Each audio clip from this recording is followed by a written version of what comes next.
afternoon, ladies and gentlemen. This is Robert Chappell, Executive Editor, Madison365, with your daily update for Sunday, November 15th. I am trying out a new thing. The video thing that you're seeing right now is a new service that we're trying out. Got a few more bells and whistles in the other one, and including the fact that we are now, I think, I'll have to verify this after we're done here, I think we're also broadcasting to YouTube and Periscope / Twitter. We'll see if that actually worked or not. So if you are on YouTube watching this, welcome to the daily update. We've been doing this for several months. If you're on Periscope, welcome. If you're on Facebook, how you doing? Okay, today we're going to jump right into the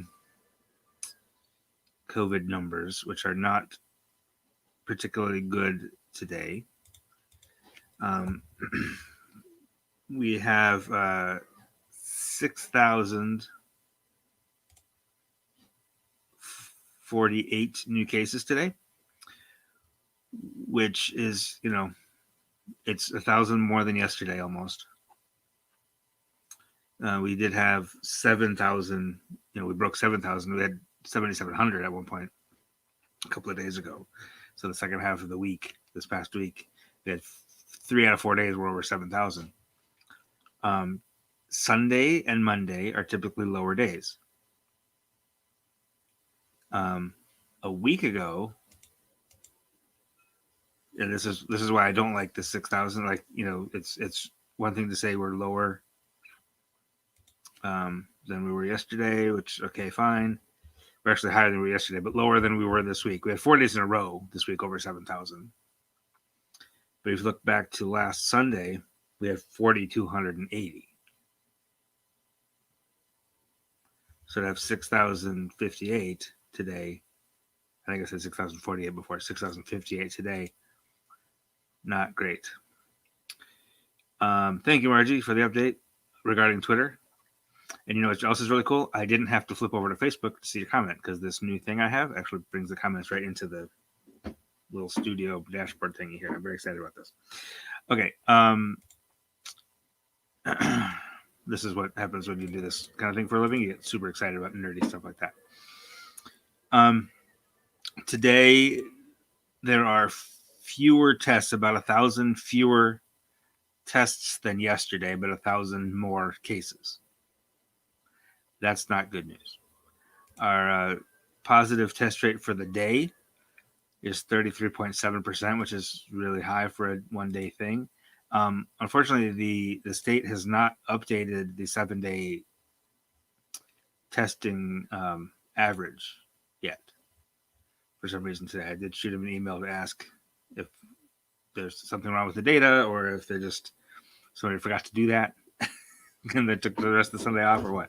Not a big deal. I'm sure they'll update that tomorrow. It was 36.5% yesterday. There's no reason to think it would be significantly higher or lower than that today. Although I wouldn't be surprised, given that today is 33.9. I wouldn't be surprised if that edged up a little bit, up to 37. I mean, 36.5 versus 37, not a meaningful difference. It's just ridiculously bad either way. Okay. Are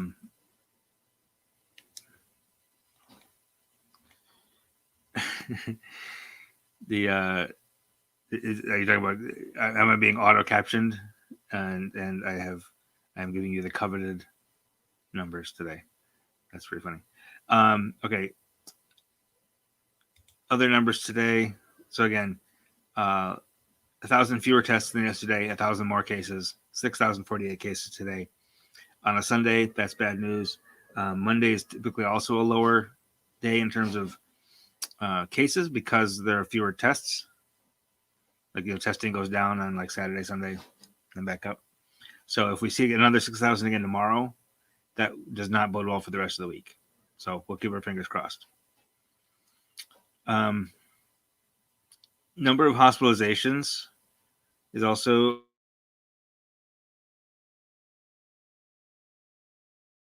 for 3 straight days. 3 consecutive days it went down. And yesterday it was like 2,040 something. And today it's back up. It's not a record yet. It's 2,096, which is 62 more than yesterday. Of those, 445 are in the ICU, which is 10 more than yesterday. The ICU count had been at 435 for 2 straight days. Now it's 445. Bright spot patient population at the alternative care facility went down by 2 to 18. It was 20 yesterday.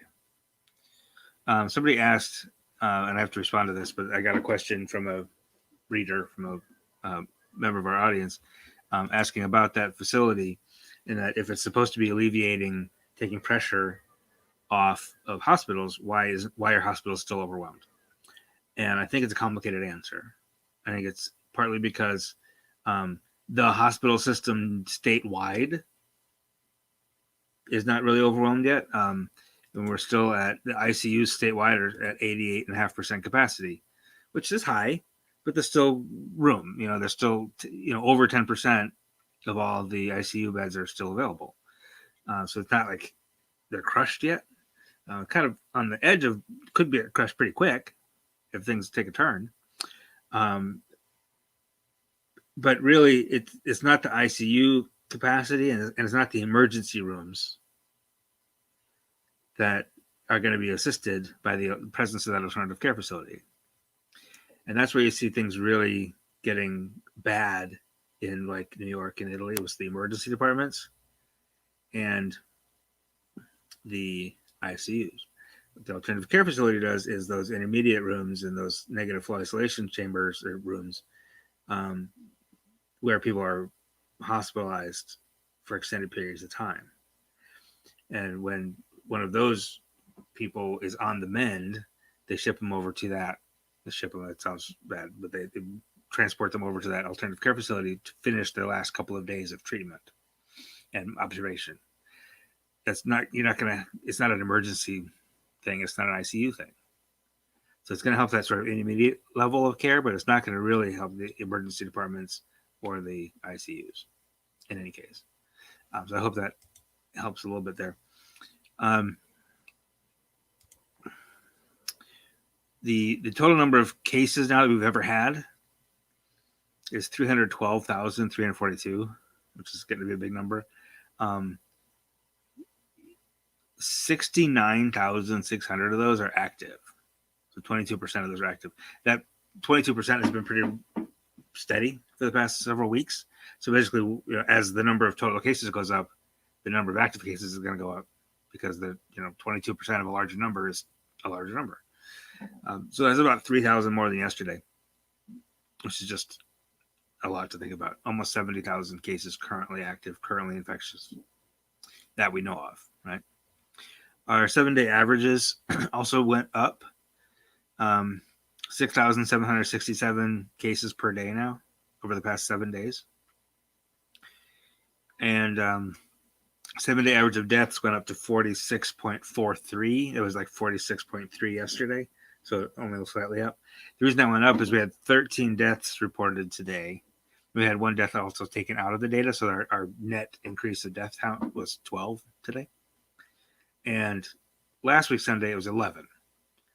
So that last week Sunday falls out of the 7-day average, and we added 12 into this 7-day average. So the 7-day average is going to go up just that tiny little bit. And again, Sundays tend to have a lower number of deaths reported also. It just, offices are closed, staff is lower. We're not running as much data at the state level as we do every other day. So again, the deaths reported on any given day does not reflect the number of people who died that day or even the day before, but the number of reports and confirmations that we've gotten from medical examiners, from county health departments, from hospitals, that kind of stuff.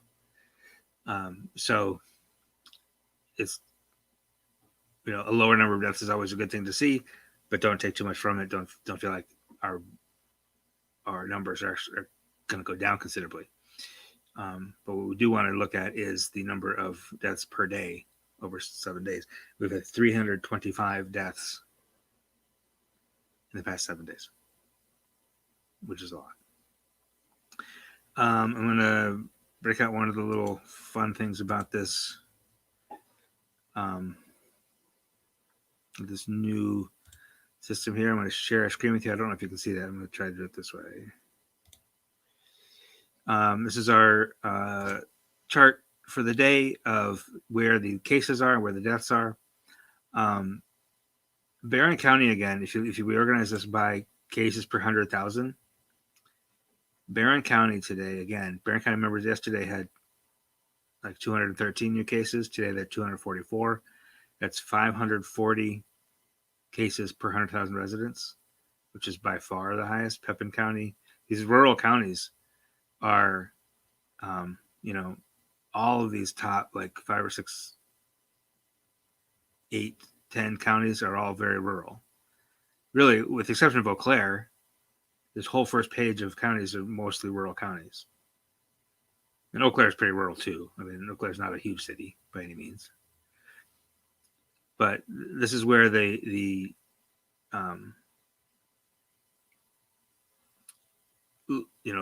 relatively small number of cases can have a big impact on a population, is what I'm getting at.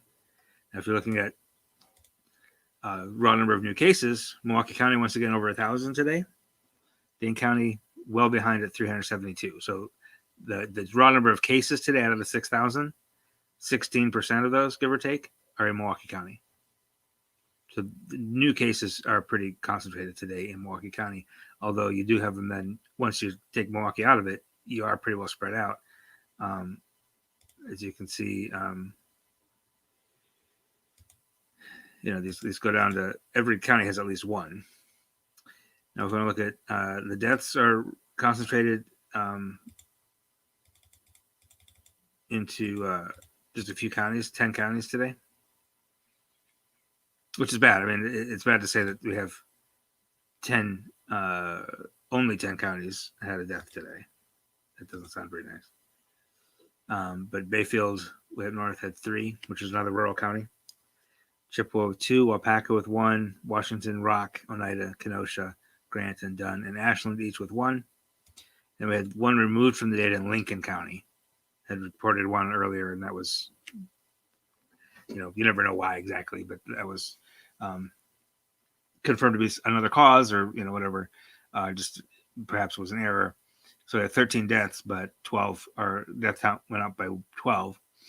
And it is now, I want you to take a breath and listen to this death toll, 2,637 dead in Wisconsin at this point. And it's, all indications are that we'll be well over 5,000 by the end of the year. And I'm not sure if we can do anything about that right now. I hope we can. Okay, so that was a fun little screen share. I have one other piece of data that I got that is not in my story for today, but that I find interesting. That the state has, I'm not sure if if this has always been there and I just missed it, or if there's a new bit of data that the state is reporting. But they have the young people, 0 to 18, broken down by age and number of new cases per week. So, because it's always been this, it's always been a little bit confusing. And if you have any questions that you want me to get to, go ahead and drop them in the comments. But while I do this last bit of data here, there's always been this issue about like whether or not children are vulnerable, and that, which is obviously an important consideration when you're talking about opening schools or returning to in-person instruction for schools. It's not the only consideration when you talk about going back to school, as I've talked about in the past, but it is an important consideration because children are different, right? A 1-year-old toddler is very different physiologically and socially and culturally and every other way from a 16-year-old or 17-year-old.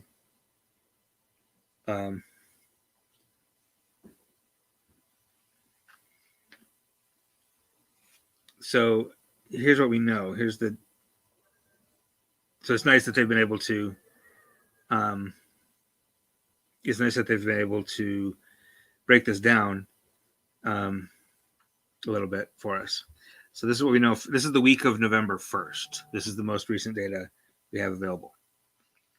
So during the week of November 1st, November 1st through the 8th, we have 485 new cases between the ages of 0 and 4. That sounds like a lot. That is 183 new cases per 100,000 children of those ages. That's a relatively low number.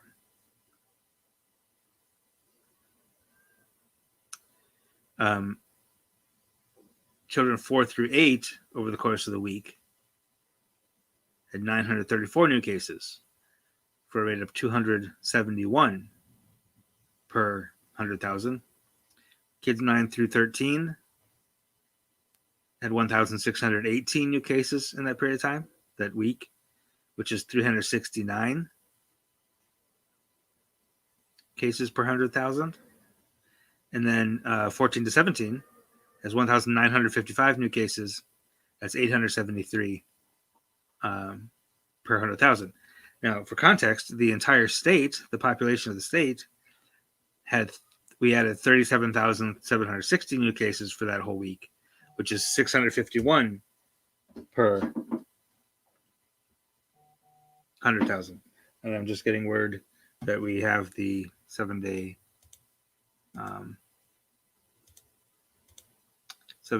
we'll get to that in a second. We have the 7-day percentage now they just reported, and I'll get to that in a second. So in other words, so here's what we have. Only kids aged 14 to 17 had a higher rate per 100,000 residents, per 100,000 people, than the state as a whole. It's definitely true that kids can be infected and can transmit it, but they do so significantly at a significantly lower rate than, let's put it this way, the rate of infection is higher the older you get when you're a kid. And anybody under the age of 13 is less likely to be infected than anybody older than 13. And that might be, and that's not necessarily physiological, right? It might be because a lot of those kids aren't in school. You know, if schools were open, it's possible that these 4 to 8-year-olds, 9 to 13-year-olds would be more closely aligned with our sort of statewide rate. It's hard. That's kind of speculative, but the idea that kids under the age of 8 are not at risk at all is not true. I mean, you have 271 cases per 100,000, which is, you know, a little bit less than half as likely as an adult to get it, but not, I mean, it's not like there's no risk. Now, the other side of it is those kids who do get it don't get it very bad. So it's not particularly risky to them, although it's not without risk. We do have hospitalizations of kids that age, you know. So anyway, I thought that was really interesting. I'm going to keep an eye on that. Back to the 7-day average.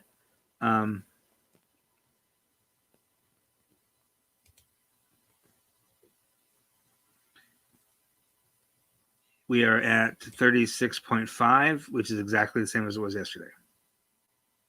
So, you know, that's okay news, I guess. It's still really high, but I was listening to go any higher. Jennifer notes that schools are open in the majority of the state. That is true, but not in the biggest cities. I would venture to say that over half of the student population of the state of Wisconsin is not actually in school. More than half of school districts are doing at least some sort of hybrid in person. but Milwaukee and Madison are closed, are not. Those are by far the highest population school districts. Jennifer also asked, Barron has a Native American and Somali population. Is there a breakdown? That's a great question, and I don't have an answer off the top of my head. I can certainly look into that. I think it's a great thought. We do know that statewide, Native Americans have not been as disproportionately affected as Black and Latino people.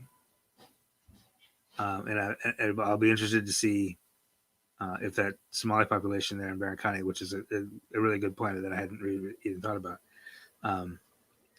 is being disproportionately affected the same way like sort of the African American population in Milwaukee has been. That'll be really interesting to see. And I don't think Barron County has a particularly robust data dashboard on their website, but it might be worth a call to their health department. So that's a good thought. Thank you, Jennifer, for that. Okay, I think that's pretty much all the numbers I have for you today. We will have an update in the morning on. If you watch the website in the morning, we'll have an update on a big investment from BMO Harris Bank on that I mentioned yesterday, on a $5 billion investment that they're making pretty much in Illinois and Wisconsin on affordable housing as well as entrepreneurship for Black and Latino businesses. We'll have something tomorrow, I hope, on the Urban Triage here in Madison. It's a nonprofit organization serving specifically Black communities. They just opened their new office today, and have been very COVID-friendly, very short, very small group tours. And our reporter, Naomi, was there. We'll have an update on that tomorrow. I'm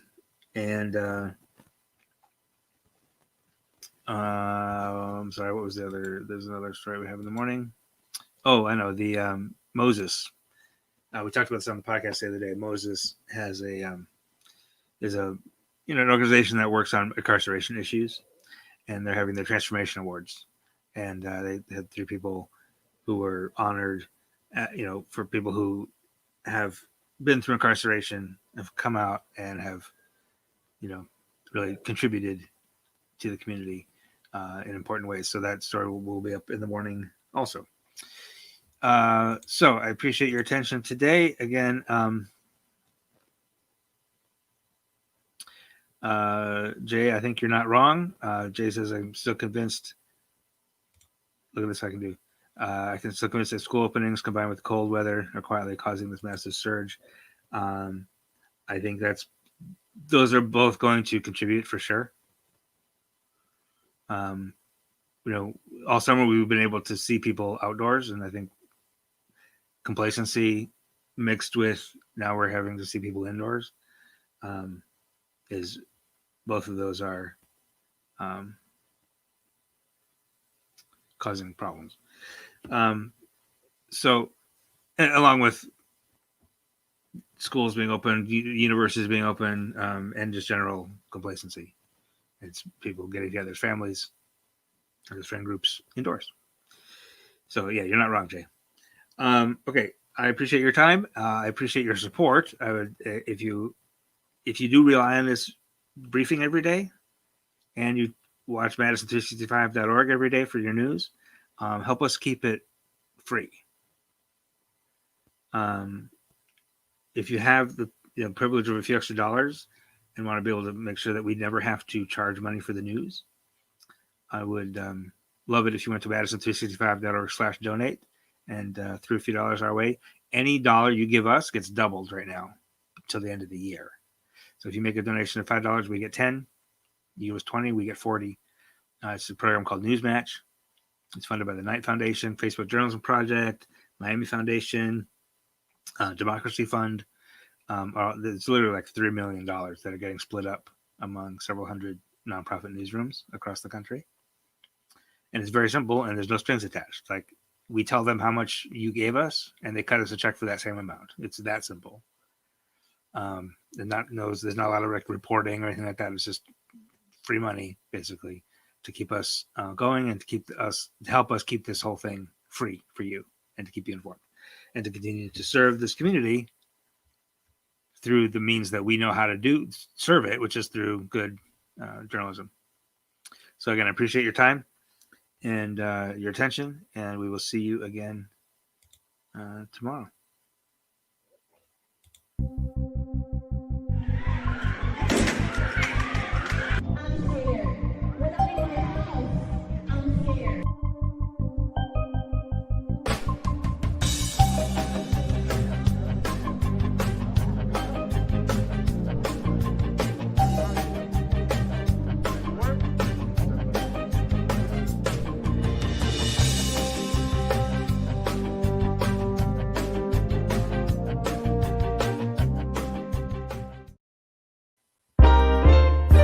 This is 365 Media.